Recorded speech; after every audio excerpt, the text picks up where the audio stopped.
On the Eastern Front, the clash between Germany and the Soviet Union was not only measured in divisions and artillery calibers, but also in reports, interrogation protocols, and the decisions of individual soldiers who crossed the front line. German officers later recalled that some of the most consequential information about Soviet intentions did not come from radio intercepts or aerial photographs, but from prisoners of war and deserters who arrived at their command posts with knowledge of upcoming offensives. Within this documentary, the label Jülich disaster refers to those moments when such defections threatened to overturn Soviet operational secrecy and exposed weaknesses in the Soviet counterintelligence system rather than to a single, isolated event. The geopolitical background to these episodes lay in the rapid escalation from the 1939 German-Soviet Non-Aggression Pact to the invasion of the Soviet Union on 22 June 1941. Operation Barbarossa opened a front stretching from the Baltic to the Black Sea, with more than 3 million German and Allied troops attacking roughly 3.3 to 3.5 million Soviet personnel in the initial border districts. The campaign was conceived in Berlin as a war of conquest and restructuring of Eastern Europe.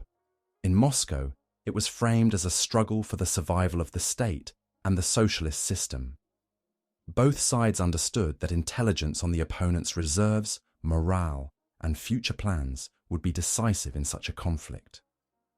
The initial German victories created the precondition for a massive intelligence reservoir. By the end of 1941, German forces had taken more than 3 million Soviet prisoners of war, and over the course of the war, around 5.7 to 6 million Red Army personnel passed through German captivity, of whom about 2.8 to 3.3 million died. These prisoners were held under very different conditions from Western Allied POWs, with high mortality, but also intensive exploitation as a source of information.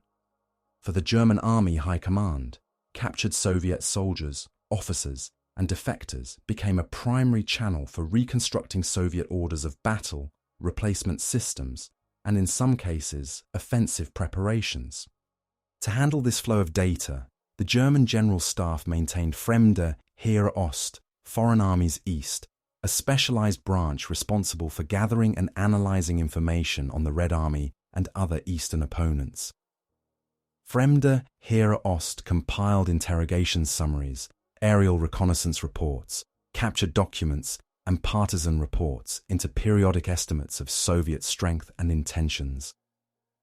Army intelligence officers at front and army level forwarded their own interrogation results, including statements by deserters, to this center. The information was then distilled into situation maps and assessments that influenced operational planning from army headquarters in the field to the Oberkommando der Heers in Germany. German military intelligence did not rely solely on passive interrogation. Operations such as Zeppelin, begun in 1942, sought to recruit thousands of Soviet POWs for insertion behind Soviet lines, as agents tasked with reporting on troop movements, defenses, and local political attitudes. While many of these missions failed or produced limited results, the effort illustrates how Berlin viewed Soviet prisoners not only as a labor pool, but also as potential instruments for penetrating Red Army secrecy.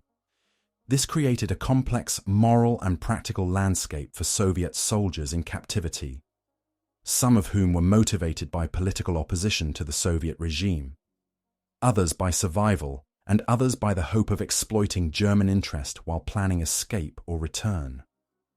On the Soviet side, these developments unfolded against a security framework that combined ideological commitment with strict coercion. From the beginning of the war, the NKVD was responsible for rear area security, for monitoring the army, and for combating desertion and collaboration. Orders such as No. 270 in August 1941 classified surrendered officers as traitors, and No. 227 of July 1942 introduced penal battalions and barrier detachments to reduce unauthorized retreats and desertions. These measures were intended to maintain cohesion under extreme pressure, But they also meant that any Soviet soldier contemplating surrender or defection had to weigh not only German treatment, but also the risk of severe punishment if he returned to Soviet control. In 1943, as the front stabilized and the Red Army prepared for large-scale offensives, Soviet leaders reorganized their counterintelligence system. SMERSH, formally created in April 1943, became the principal military counterintelligence body, tasked with detecting German agents, investigating deserters, and screening soldiers and civilians returning from areas under German control.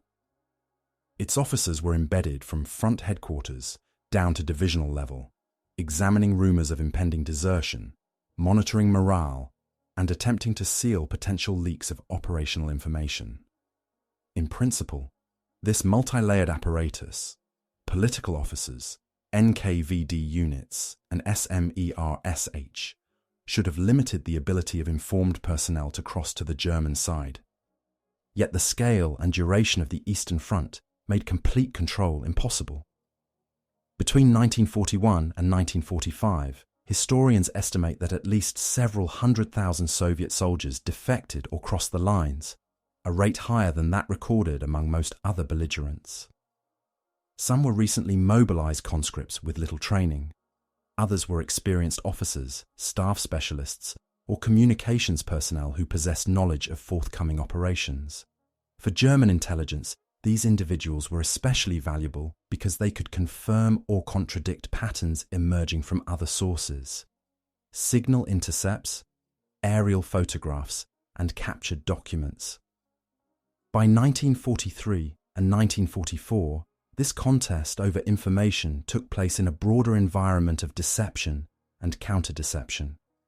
Soviet planners refined maskirovka, operational and strategic deception, using dummy concentrations, false radio traffic, and controlled leaks to conceal the real axes of major offensives, such as the summer 1944 operations in Belarus. German analysts at Fremde Heere Ost tried to reconcile such misleading indicators with reports from deserters and POWs. When those reports pointed to imminent attacks in specific sectors, they could trigger urgent warnings, and if ignored or mishandled, they could later be seen as lost opportunities or near catastrophes. It is within this landscape of mass war, coercive discipline, intelligence analysis, and individual choices that the later episodes grouped here under the heading Jülich disaster emerged. When German forces advanced deep into Soviet territory during 1941 and 1942, the basic mechanisms that would later produce major intelligence windfalls were already being put in place. At Army and Corps level, staff officers for intelligence, labelled IC in German terminology, created interrogation sections whose task was to process the growing numbers of Soviet prisoners and deserters. These sections employed interpreters drawn from Baltic Germans, white émigrés, Volksdeutsche from Eastern Europe, and trained linguists from Germany. Their reports were summarized in daily and weekly digests that flowed upward to army groups and then to the Central Analysis Office of Fremde Heere Ost. At this stage, the opening phase of what can be called the deserter intelligence problem was shaped by the imbalance between numbers and capacity. German formations on the Eastern Front might take several thousand prisoners during a single local offensive, yet had only a few trained interrogators. As a result, most Soviet prisoners received only brief questioning. Standard forms recorded name, unit, place of capture, and basic questions about morale, rations, and political attitudes. Out of these masses, the IC officers attempted to identify those who held higher value: staff clerks, signal personnel, officers familiar with operational orders, or men who claimed to have crossed the lines deliberately with information. Within the Red Army, the early war crisis also shaped the pattern of defections and surrenders. During encirclements around Minsk, Smolensk, Kiev, and Vyazma Bryansk, entire Soviet armies were cut off. Many soldiers who fell into German hands had not chosen to defect. They were simply overrun when command structures collapsed. Nevertheless, German officers began to notice differences between prisoners from intact sectors of the front and those emerging from pockets. Men captured during stable periods of trench warfare sometimes arrived with more up-to-date knowledge of unit dispositions, recent orders, and rumours of planned attacks. To exploit this potential, German commands gradually refined the chain between front-line capture and higher-level analysis. Patrols were instructed to bring in prisoners alive whenever possible, especially at night and in quiet sectors where a cooperative prisoner might be more likely to talk. Some divisions established small forward interrogation points in villages just behind the first line. There, an interpreter could question prisoners within hours of capture, reducing the time in which memories faded or details were forgotten. Cases that seemed to contain information on future operations were flagged and sent on to Corps or Army headquarters for more systematic questioning. On the Soviet side, the opening phase of this contest was marked by a mixture of improvisation and strict control. Commanders attempted to limit the flow of information available to ordinary soldiers by confining knowledge of operational plans to staff officers and selected headquarters units. Orders for major operations were often issued shortly before the planned start, with key details communicated by liaison officers rather than by written documents that might be captured. At the same time, political officers and NKVD representatives held meetings that emphasized the criminal status of surrender and warned that families of deserters could face discrimination. Despite these measures, the reality of a rapidly moving front created gaps. Field telephone lines ran through exposed areas and were sometimes tapped. Couriers carried draft orders between command posts. If intercepted, they could provide highly sensitive data. Staff clerks, radio operators, and artillery survey officers were not always separated from forward positions. When these personnel were captured in raids or chose to cross the lines, they could arrive in German custody with detailed knowledge of artillery timetables, assault sectors, or concentration areas for tank formations.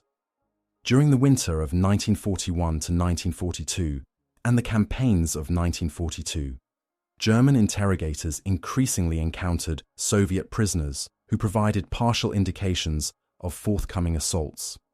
On some sectors, deserters described orders to prepare for a local offensive, sometimes specifying that it would begin after a certain period of artillery fire or air preparation. In other cases, prisoners reported that their units had recently received reinforcements, additional anti-tank weapons, or new minefields to cover particular approaches. Taken in isolation, these reports could be vague, but when they coincided with aerial photographs showing fresh trenches or ammunition dumps, they strengthened German suspicions that an attack was being organized. At the same time, the German system confronted a structural problem that would recur throughout the war: the difficulty of distinguishing motivated defectors with genuine access to plans from prisoners who repeated rumors or invented stories to secure better treatment. Some Soviet soldiers, aware that the Germans valued operational information, exaggerated their own rank or role. Others provided data that were accurate at battalion or regiment level but did not reflect larger front-wide intentions. Intelligence officers had to evaluate each statement against other sources, estimate levels of knowledge typical for a given rank, and decide how much weight to give the prisoner's account in daily situation reports. By 1942, therefore, the opening phase of the deserter intelligence issue had produced three interlocking patterns. German commands had established systematic interrogation practices from divisional up to general staff level. The Red Army had tried to restrict the spread of operational details while enforcing harsh penalties for unauthorized withdrawals.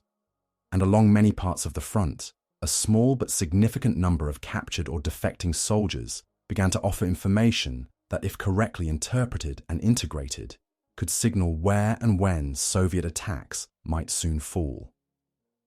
These patterns set the stage for later episodes in which a single defection, or the interrogation of a narrowly defined group of prisoners, appeared to reveal the timing or sector of major offensives, with consequences that would echo in both German and Soviet internal debates.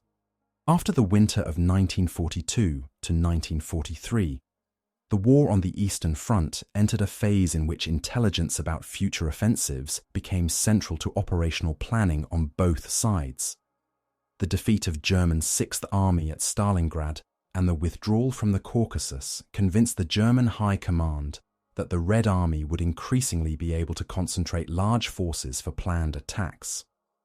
For German planners, this meant that Fremde Heere Ost and the Army intelligence staffs had to deliver timely assessments of where and when such offensives might fall, ideally with several weeks of warning.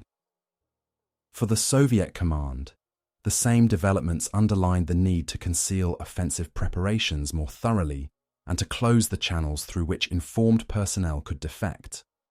In Berlin, and at the headquarters of Army Groups North, Centre and South, the strategic intelligence requirement was formulated in concrete terms. Commanders asked for estimates of Soviet reserves in rifle divisions, tank corps and artillery units in each sector. For indications of where front headquarters were building logistics bases, and for any signs that specific dates had been fixed for attacks. Intelligence staffs understood that no single source could provide this picture. Aerial reconnaissance, railway traffic analysis, intercepted radio messages, captured documents, and reports from occupied territories were all important, but a detailed, internally coherent account from a deserter or prisoner with staff access could link these fragments into a plausible scenario. At the same time, Soviet planners, at the level of the Stavka and the front commands, refined their own procedures. When operations such as the planned summer offensive around the Kursk salient were discussed, detailed knowledge was initially confined to a small circle of senior officers. Draft plans were prepared in a limited number of copies. Only after a general concept had been approved were Army and Corps headquarters informed, and even then, they often received phased orders that revealed only parts of the eventual plan. This system aimed to ensure that a single captured officer or defector could not compromise an entire campaign. However, large-scale operations required broad coordination. For an offensive of several fronts, tens of thousands of railway wagons were needed to move ammunition, fuel, and reinforcements. Engineer units had to build new supply depots and field airstrips. Artillery commands laid out fire plans that depended on detailed survey work and forward observation. As these preparations unfolded in the months before an operation, the number of personnel who possessed at least partial knowledge of the upcoming offensive grew. This included staff clerks typing orders, railway officers arranging supply schedules, and communications personnel handling increased traffic between front and army headquarters. German strategic planners tried to map this growth in activity. For example, when they observed repeated reports of new Soviet tank and artillery concentrations east of the Kursk salient in spring 1943, they combined this information with interrogation results from prisoners captured in local engagements and reconnaissance patrols. Some prisoners spoke of instructions to prepare defensive positions for an expected German attack. Others mentioned that they had been told to be ready for their own advance at a later stage. Intelligence officers aimed to reconstruct the sequence, whether the Red Army intended to absorb a German offensive and then counterattack, or whether it was preparing to strike first. These assessments influenced German operational decisions. The decision to launch Operation Citadel against the Kursk salient in July 1943 was taken in part on the basis of estimates that saw the salient as a place where a concentrated German blow might destroy major Soviet reserves before they could be used elsewhere. At the same time, there was concern that the longer the operation was delayed, the stronger the Red Army would become. Deserter reports that suggested the Soviets were preparing their own offensive in other sectors of the front were used to argue both for and against postponement, depending on how they were interpreted and which headquarters evaluated them. On the Soviet side, counterintelligence planning was integrated into operational timelines. Before large offensives, SMERSH and NKVD units intensified checks in rear areas, railway junctions, and replacement battalions. Special attention was paid to personnel with access to maps showing planned attack sectors, artillery officers preparing fire tables, and signal units installing new communication lines. Commanders received instructions to limit detailed briefing of subordinate units to the last possible moment.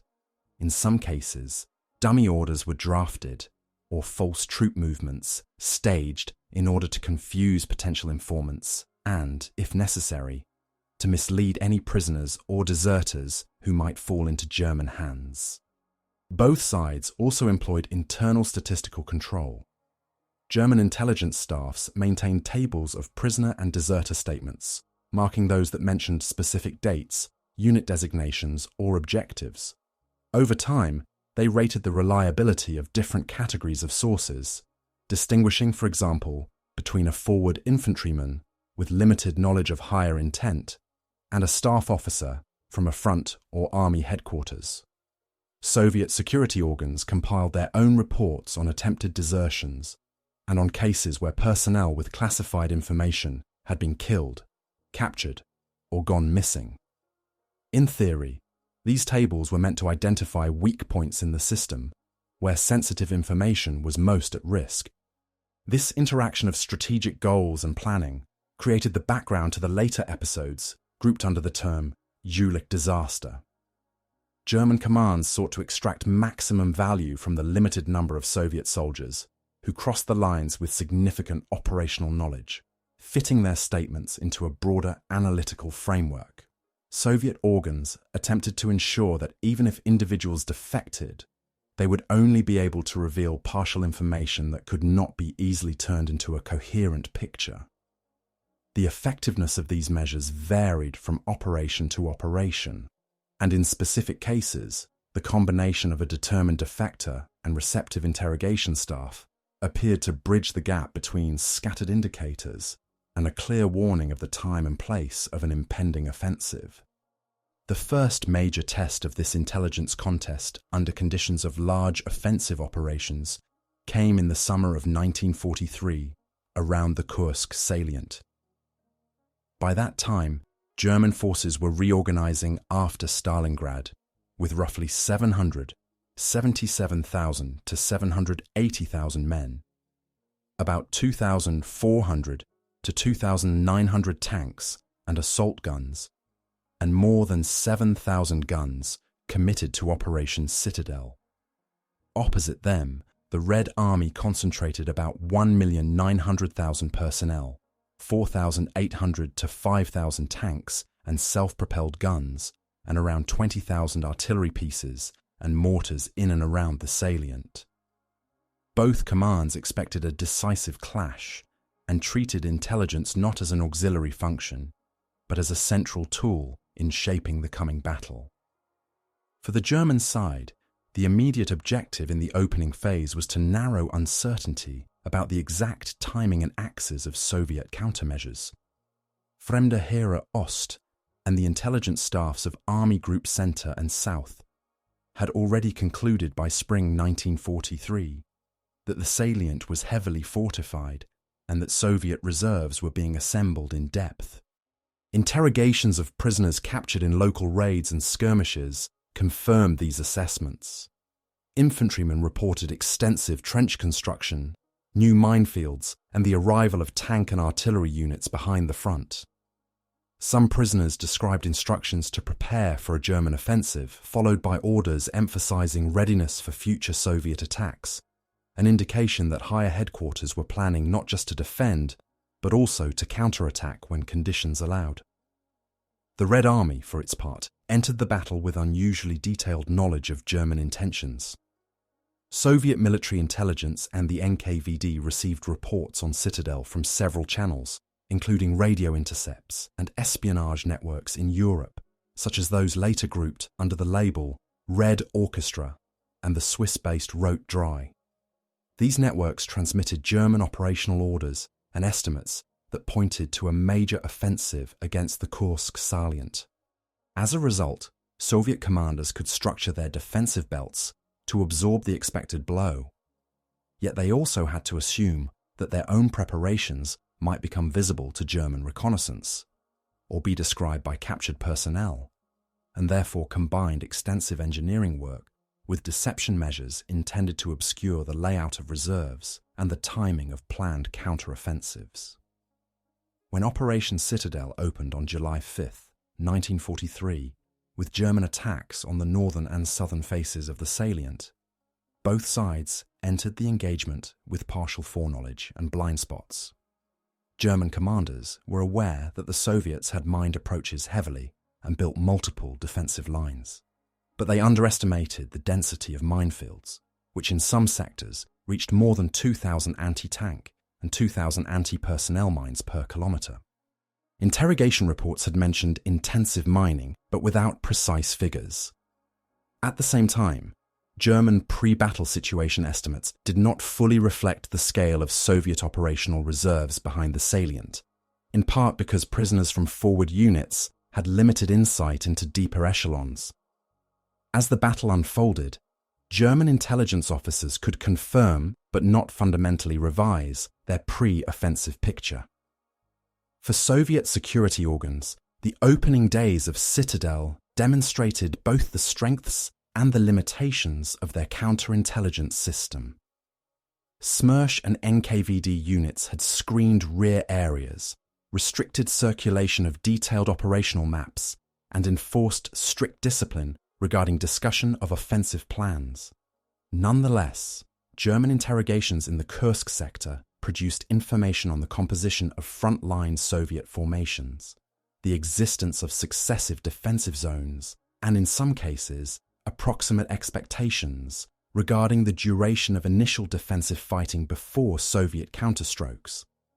German higher headquarters did not gain a precise timetable for Soviet operations from these sources, but they received enough detail to understand that they were facing a layered defense designed to wear down the attacking spearheads rather than a thin crust. The pattern reappeared on an even larger scale in 1944 on the eve of Operation Bagration, the Soviet summer offensive in Belarus.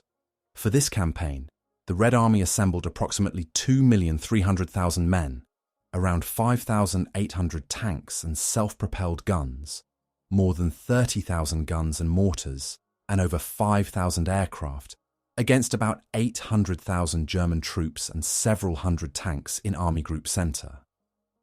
German intelligence, drawing on aerial reconnaissance and prisoner interrogations, reported significant Soviet force build-ups opposite 3rd Panzer Army and 9th Army, and warned that an offensive in Belarus was likely.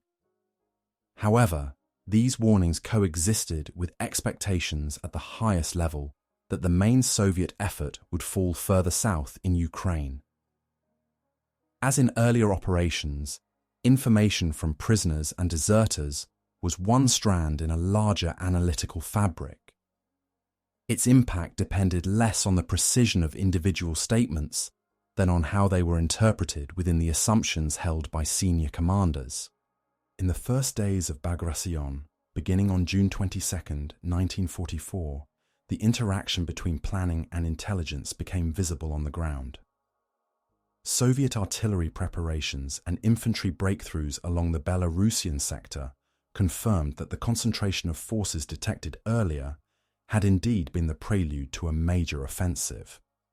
German after-action analysis noted that many indicators of the impending attack, including statements by prisoners and deserters, had been available but had not led to a decisive reallocation of reserves before the offensive began.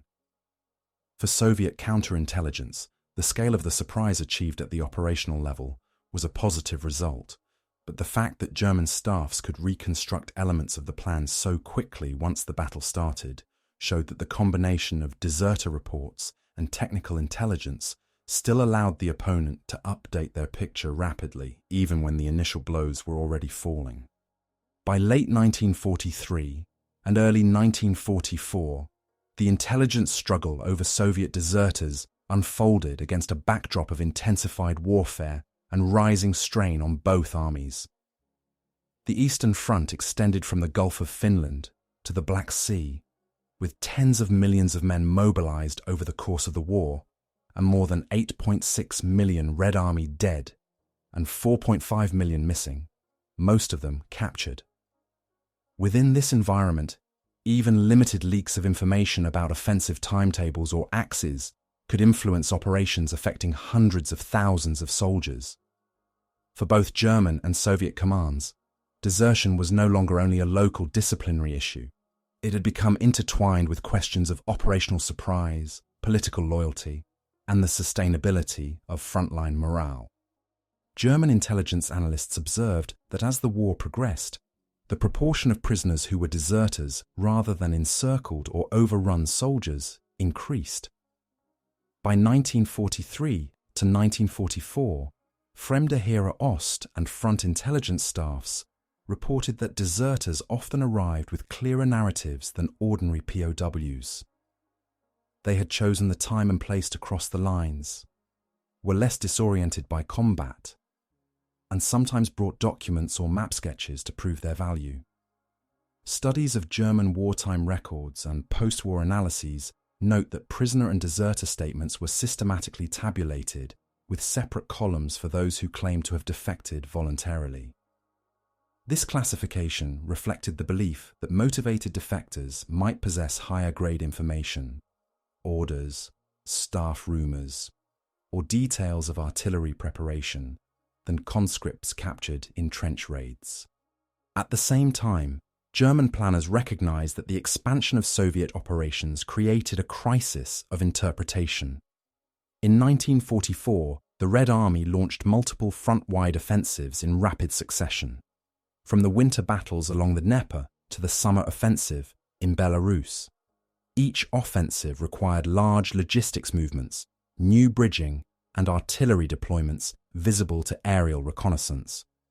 Prisoners and deserters from these sectors frequently described similar patterns: increased ammunition deliveries, engineer work on river crossings, and political meetings stressing the importance of forthcoming attacks. German headquarters had to decide which cluster of reports pointed to an imminent major operation and which reflected routine rotation and supply.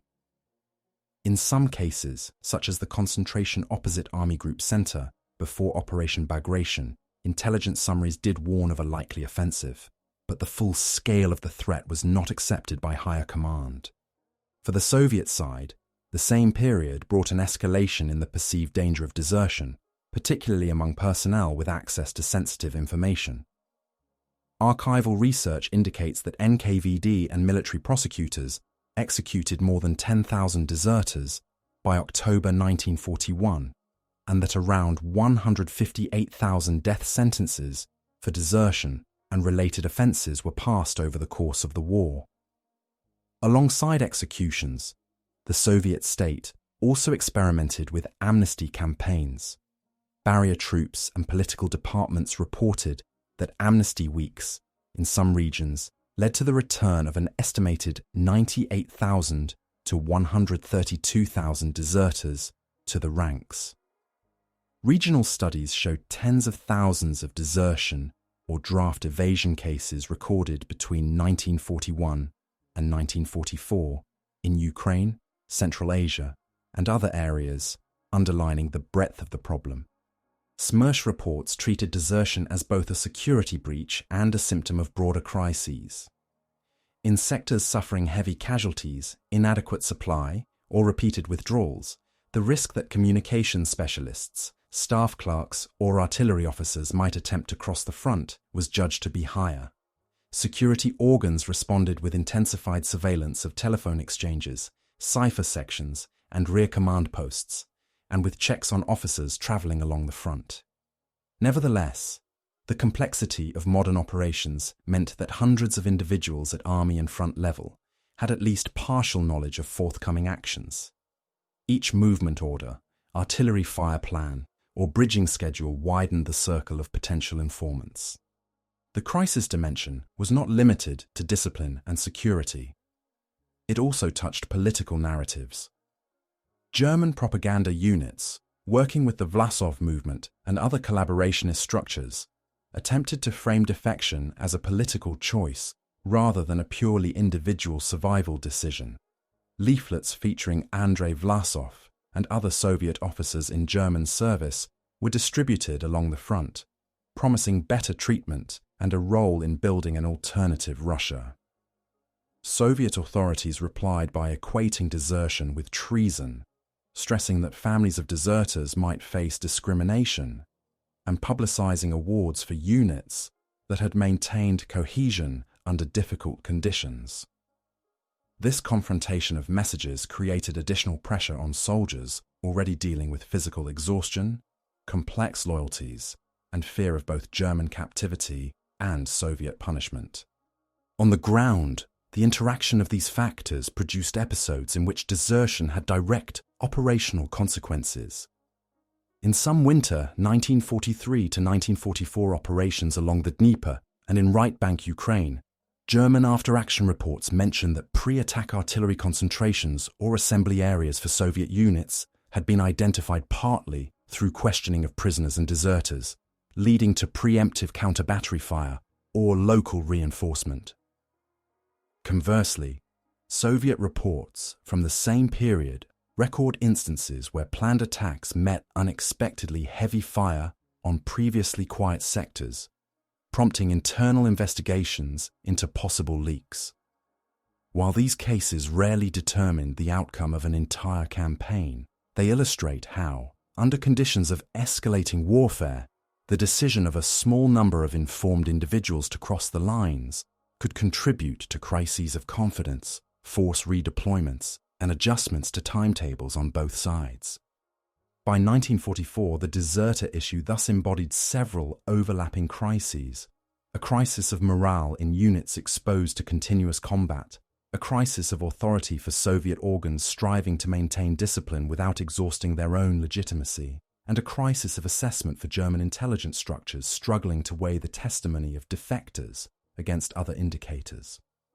The term Jülich disaster, when applied by later commentators to this pattern, evokes less a single dramatic event than a series of moments in which the balance between secrecy and disclosure, coercion and persuasion, tilted unexpectedly, revealing structural limits in the Soviet system of control and in the German capacity to turn fragmentary information into timely, effective operational decisions. The peak of this invisible campaign over deserter intelligence came in the final 18 months of the war, when the Red Army shifted to continuous large-scale offensives and German defensive options narrowed. In summer 1944, Operation Bagration in Belarus was followed by the Lvov-Sandomierz offensive in July and the creation of bridgeheads on the Vistula. Early in 1945, the Vistula-Oder offensive sent two Soviet fronts, 1st Belarusian and 1st Ukrainian, with about 2,203,000 men, 4,529 tanks, more than 13,000 guns and roughly 5,000 aircraft, against Army Group A's approximately 450,000 troops, 4,100 guns, and 1,150 tanks in Poland. In this environment, any advance indication of where and when an offensive would begin assumed particular importance for German decision-makers, while Soviet authorities treated the possibility of informed desertion as a strategic threat. German intelligence had, by this time, developed procedures that gave deserters a defined place within the overall picture. Studies of Fremde Heere Ost and Wehrmacht records indicate that interrogators distinguished between captured soldiers and those who presented themselves voluntarily, and that the latter were seen as potentially high-value sources on morale, logistics, and sometimes operational plans. Contemporary and later analyses suggest that by 1944, roughly 1 in 16 Red Army soldiers taken prisoner on the Eastern Front was classified as a deserter, a share of about 5 to 6% among Soviet POWs. This statistic underlined both the scale of the phenomenon and the potential volume of information passing through interrogation rooms at Corps, Army, and Army Group headquarters. During the preparations for the Vistula-Oder offensive, German staffs monitored the expansion of the Baranov-Sandomierz and Magnusau bridgeheads on the Vistula. Intelligence summaries combined aerial photographs of new Soviet tank parks and artillery positions with reports from prisoners and deserters describing increased ammunition deliveries, engineer activity, and political meetings, stressing the importance of an upcoming offensive. These reports correctly indicated that the First Ukrainian Front had concentrated more than 1,800,000 men, over 3,000 tanks and self-propelled guns, and more than 13,000 guns and mortars in the Sandomir sector alone, for the Sandomir-Silesian phase of the operation, opposed by about 257,000 German troops, with 540 armoured vehicles and some 2,700 guns. Yet at higher levels, this information was filtered through pre-existing assumptions that the main Soviet blow might still be diverted or delayed, and that German forces could hold key industrial regions in Silesia by layered defence. On the Soviet side, the same period marked the consolidation of counterintelligence and disciplinary systems developed earlier in the war. SMERSH and NKVD units screened returning POWs, monitored rear areas, and enforced orders that treated unauthorized withdrawal and surrender as criminal offenses. Soviet regulations classified captured officers and political workers as deserters unless they could demonstrate that they had been wounded or incapacitated, and wartime directives instructed that deserters could be executed and their families subject to arrest. At the same time, the state experimented with legalization campaigns that allowed some deserters and draft evaders to return, often followed by renewed mobilization or imprisonment. In Lithuania, for example, around 10% of legalized deserters and 8% of draft dodgers were imprisoned under measures adopted in late 1944. These policies were intended to balance deterrence with the need to restore manpower to frontline units. The peak of the contest also saw the emergence of large-scale deception operations built around prisoners, reflecting Soviet recognition of German reliance on such sources. Operation Scherhorn, codenamed Berezino, launched in August 1944, created a fictitious German group supposedly encircled in Belarus under Lieutenant Colonel Heinrich Scherhorn, a real officer captured and then used by the NKVD. Soviet officers, together with German anti-fascists, ran Scherhorn as a controlled radio game. German command, seeing in the pocket both a symbol of resistance and a potential intelligence asset, supplied it by air and dispatched agents and liaison officers, many of whom were captured or killed. The operation did not involve Soviet deserters in the strict sense, but it exploited the same channel of trust, the expectation that encircled units and POWs could be reliable sources about enemy intentions. In this way, Soviet counterintelligence attempted not only to block leaks, but also to absorb and redirect German efforts to use prisoners and defectors. Civilian populations experienced this peak phase of security measures and desertion in varied ways. In territories such as the Baltic republics, Ukraine, and parts of Poland, desertion and draft evasion intersected with local resistance and with large-scale mobilization campaigns in 1944 to 1945.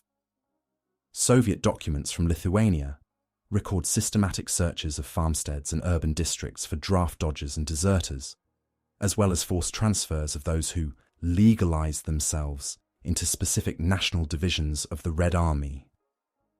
In Yugoslavia, in a different context, some Soviet deserters presented themselves in villages as representatives of the Red Army, attempting to assert authority in the fluid environment of late war occupation and liberation. These episodes show that desertion was not only a frontline phenomenon, but also part of the broader relationship between military institutions and the civilian societies through which they moved. By early 1945, therefore, the struggle over deserter intelligence had reached a point where it was integrated into the largest operations of the war.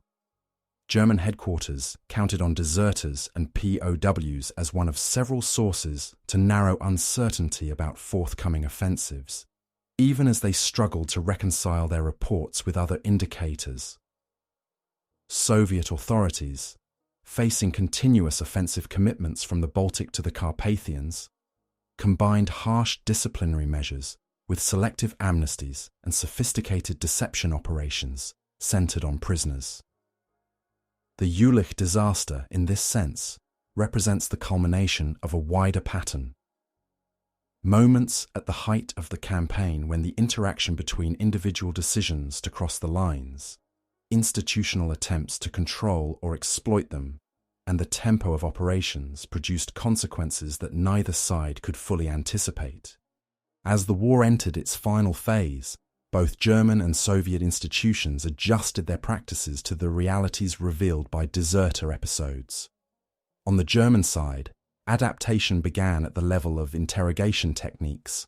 Intelligence staffs introduced more structured questionnaires for deserters, distinguishing between tactical, operational, and strategic information.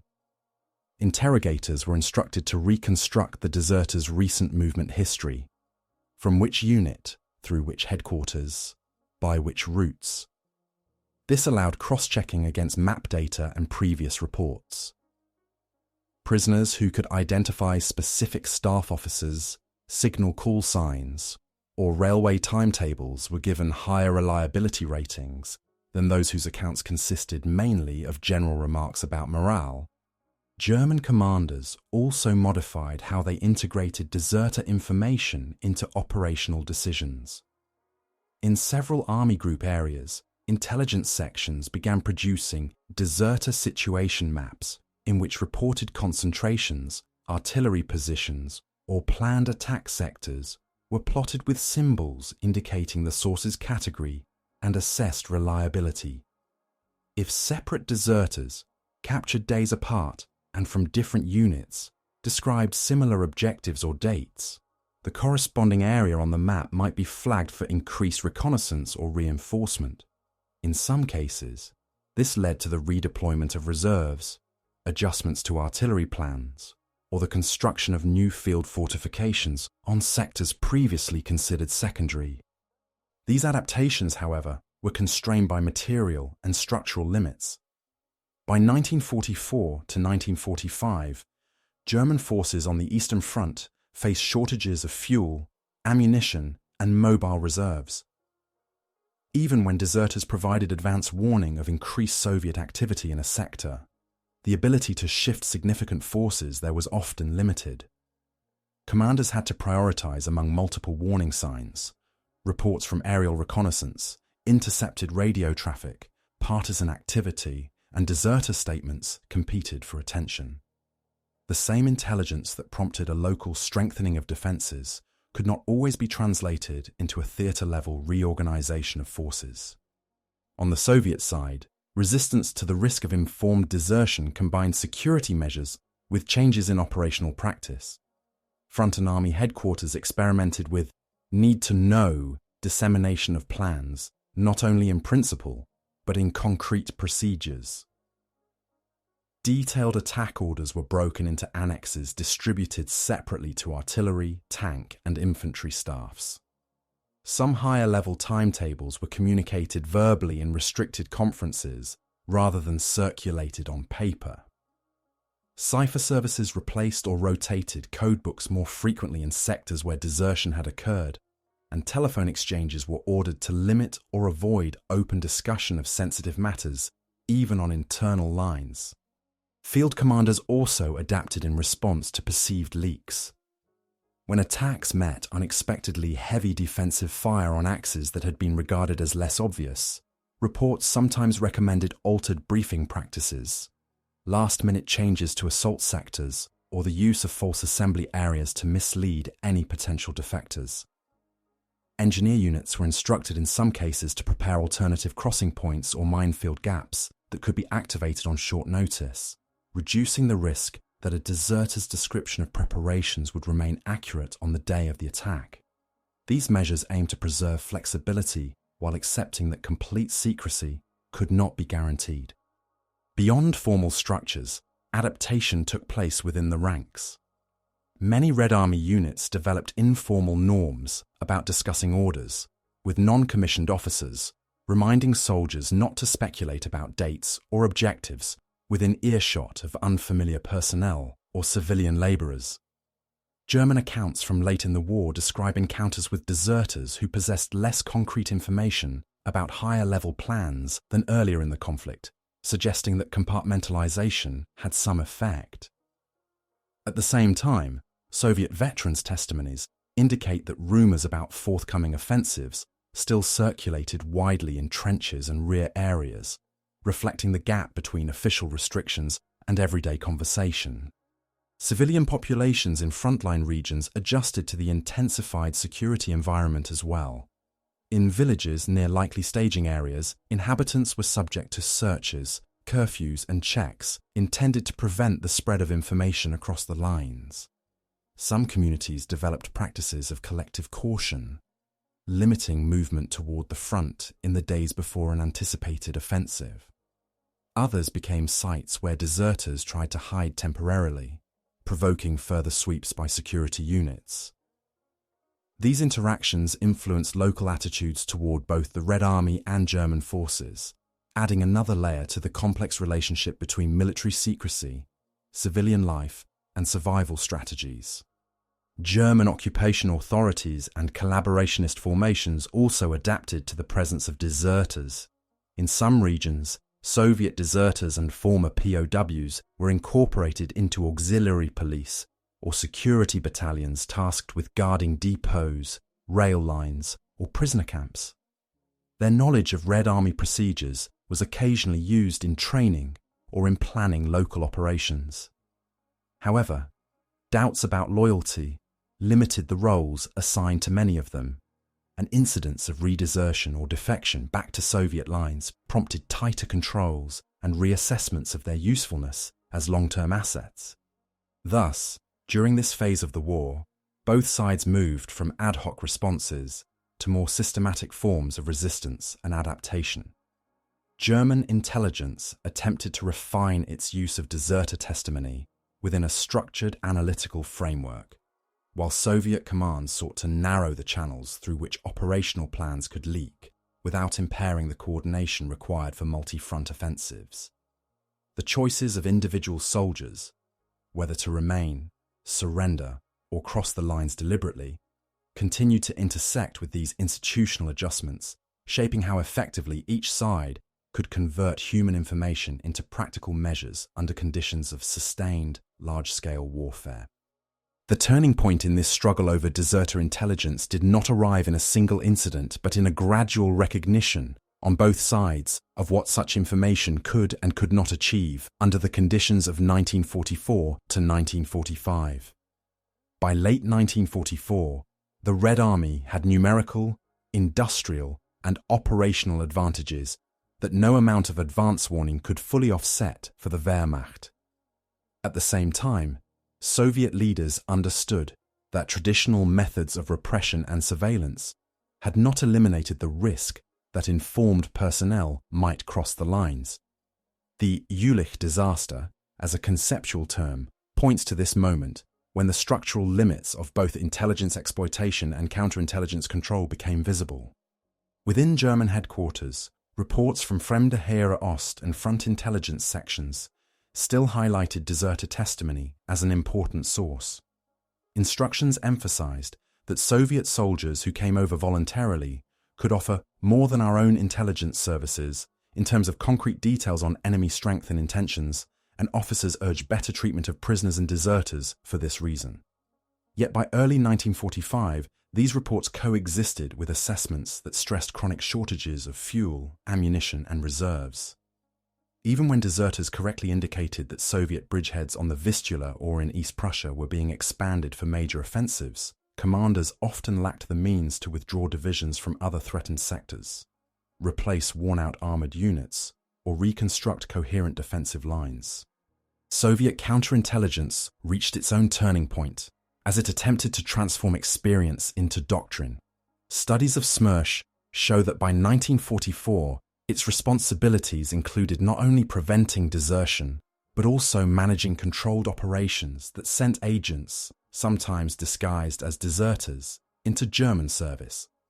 Earlier Funkspiel operations, such as Monastir, in which the NKVD used the agent Alexander Demyanov, Heine, to feed selected information to Fremde Heere Ost, had demonstrated that German reliance on certain channels could be turned to Soviet advantage.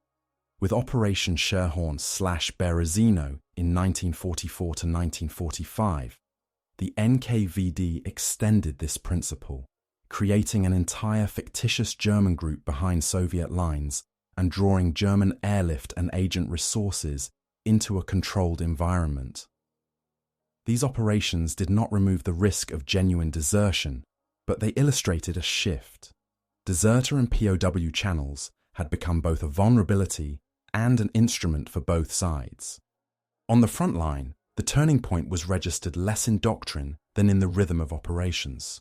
During the Vistula-Oder offensive and subsequent advances into Silesia and Pomerania, German after-action studies noted that Soviet attacks were often preceded by patterns that were by then familiar. Increased night traffic, artillery registration, reinforcement of forward units, and political meetings stressing the coming offensive. Prisoners and deserters described these features with some accuracy. The problem, from the German perspective, was not so much the absence of warning as the multiplication of warnings on multiple sectors at once. The First Belarusian Front might prepare for an advance toward the Oder, while other fronts massed against East Prussia or Hungary. Deserter reports from each area pointed to serious threats that could not all be met simultaneously.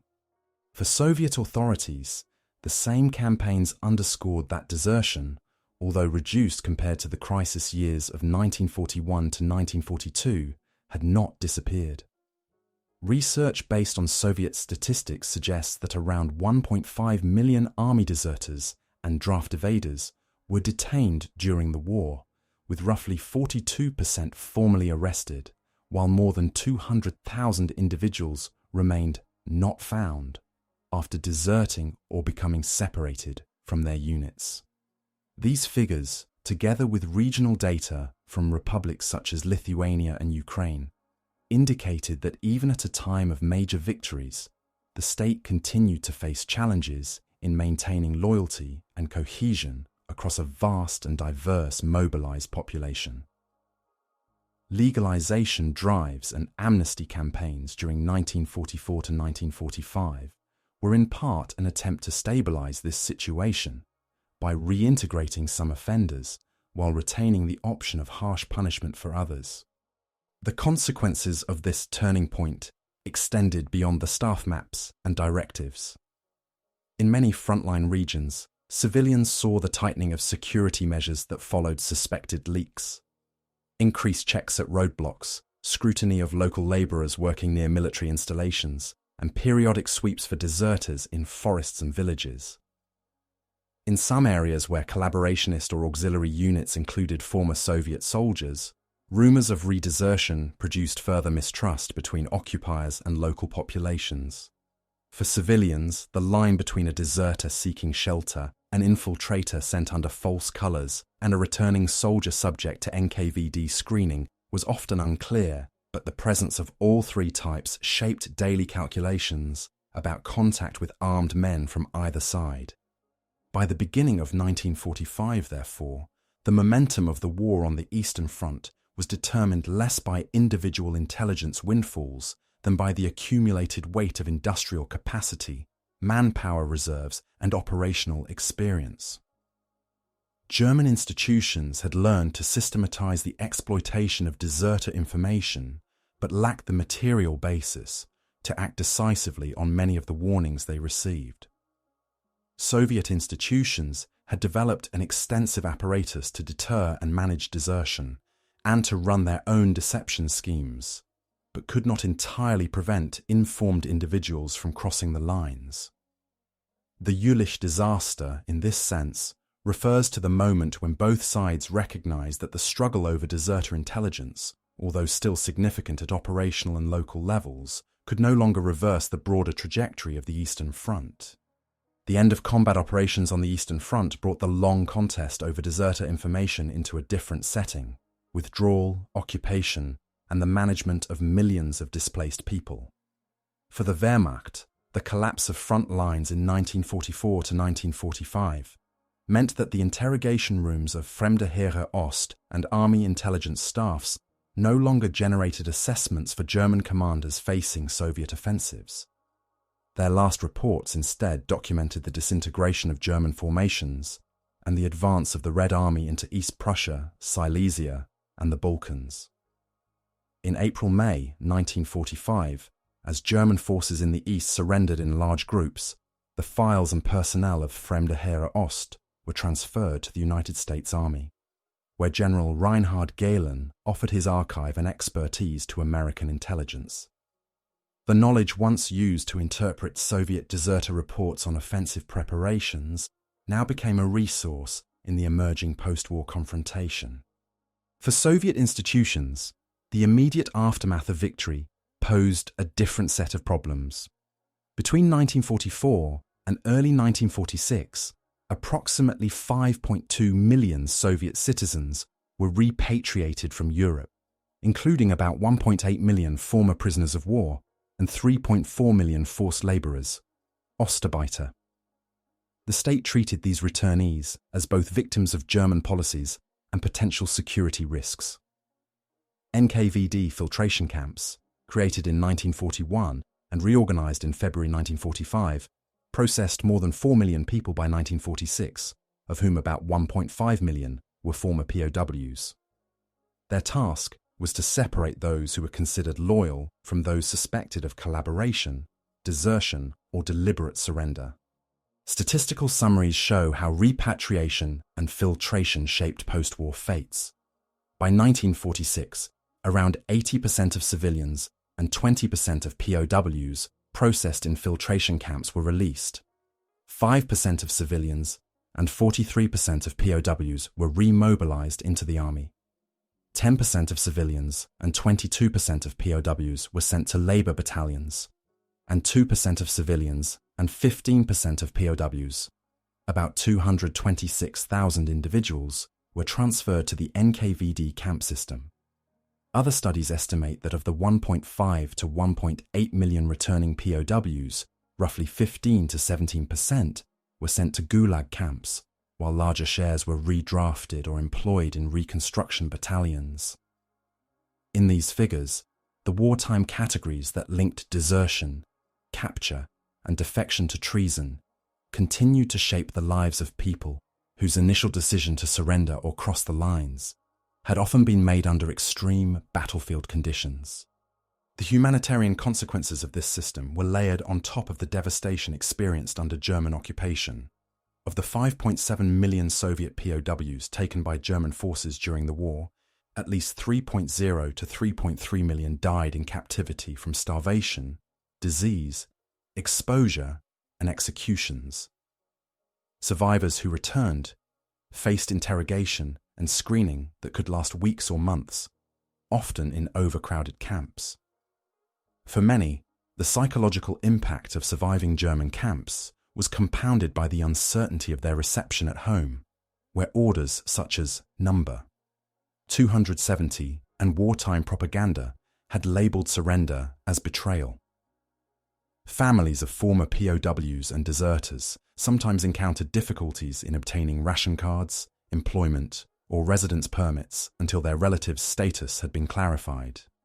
In the Western occupation zones of Germany, Allied authorities also confronted the issue of Soviet citizens who did not wish to return.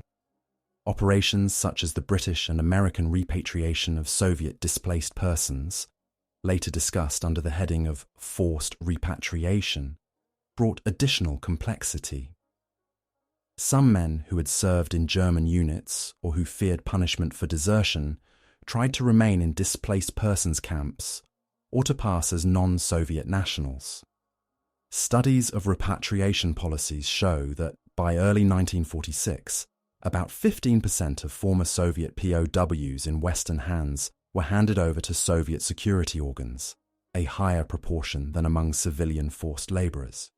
For these individuals, decisions taken in 1941 to 1944 about surrender, collaboration, or defection continued to shape their options long after the fighting had stopped.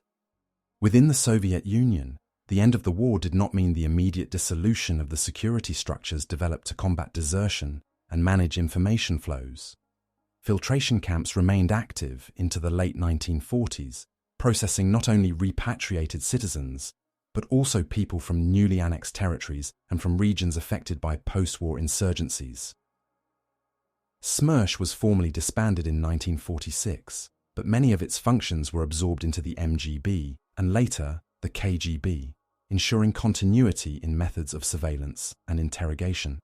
Soviet military and security doctrine retained the assumption, developed during the war, that prisoner of war and deserter channels were both a vulnerability and a potential instrument for deception. German veterans and intelligence officers, for their part, reflected after the war on the mixed results of their use of Soviet deserters and POWs as sources.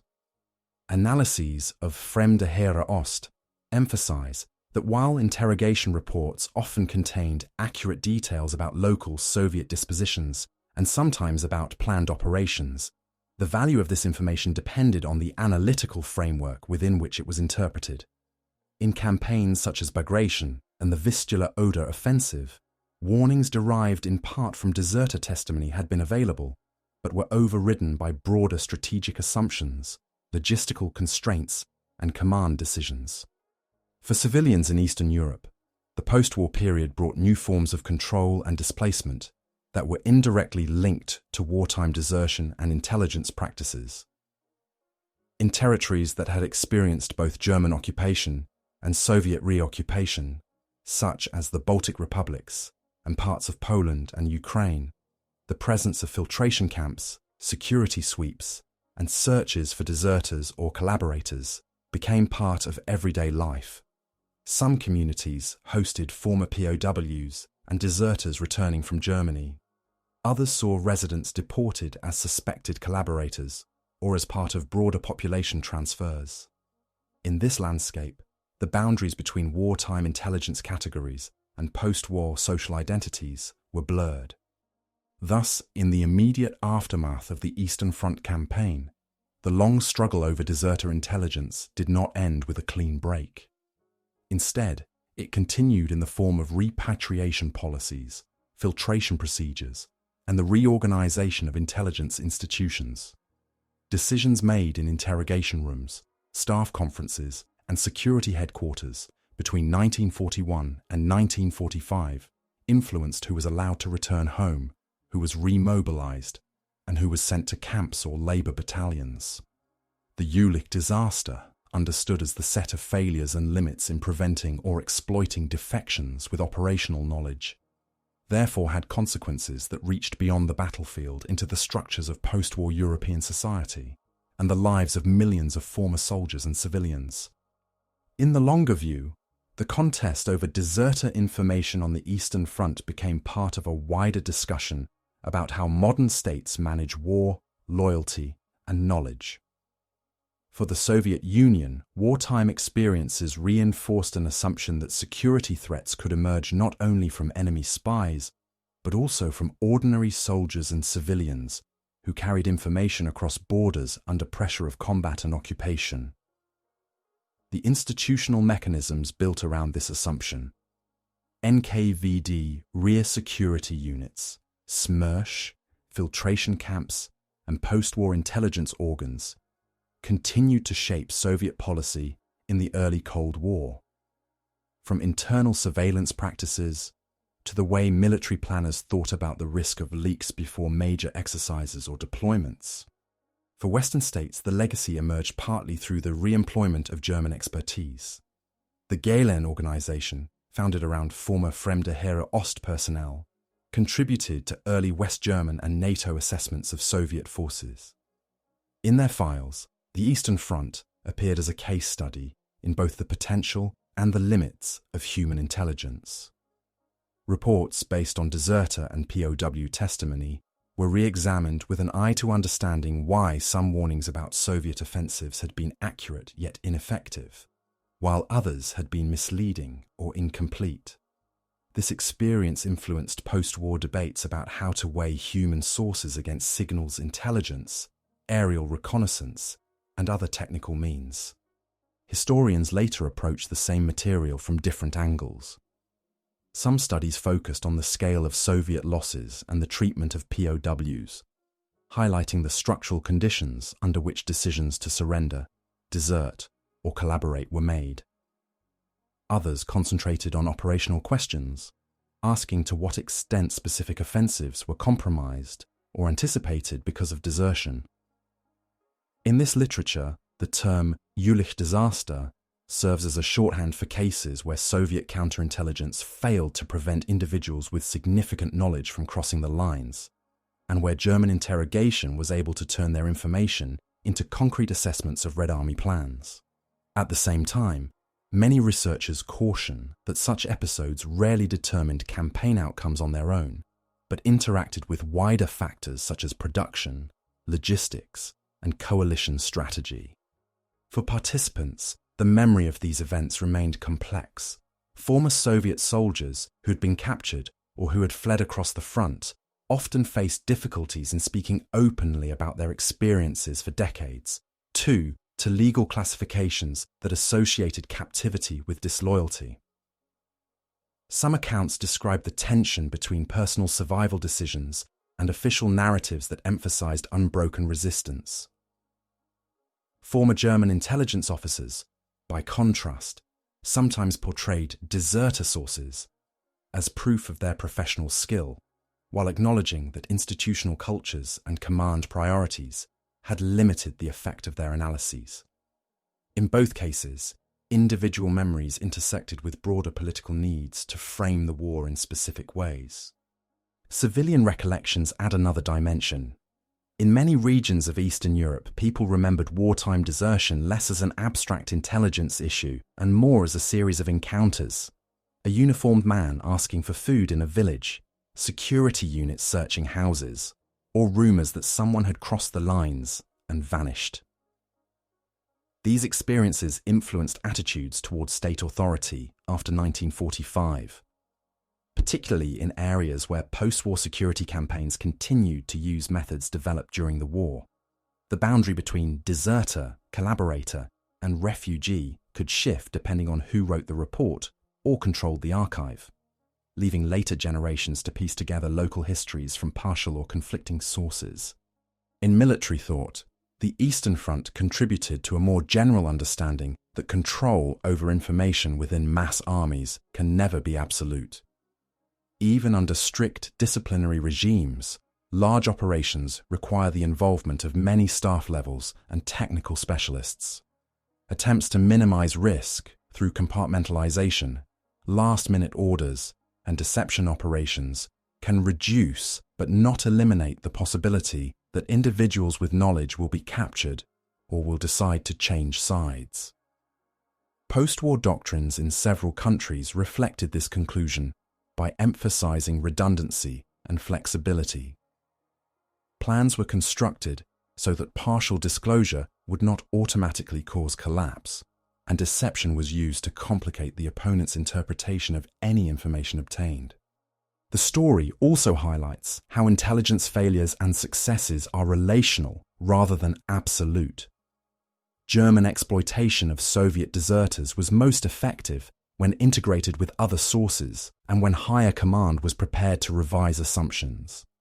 Soviet counterintelligence was most effective when combined with operational methods, such as maskirovka, that limited the value of any single leak. The Jülich disaster label captures situations where this balance shifted, where institutional expectations on one side did not match the scale or direction of information actually flowing across the lines, and where adversaries were better prepared to use that information than anticipated. In historiographical terms, the subject continues to raise questions about responsibility and structure. Scholars debate how far individual choices by defectors or interrogators can be separated from the institutional environments that shape them. Some emphasize ideological commitment. Others highlight the impact of hunger, fear, and coercion, or the role of ethnic, regional, and social differences within the Red Army and Soviet society. These debates do not resolve into a single narrative, but they contribute to a more nuanced understanding of how states mobilize populations for prolonged war and how individuals navigate the resulting pressures. Over time, the intelligence struggle over Soviet deserters has become one lens among many through which to examine the Eastern Front.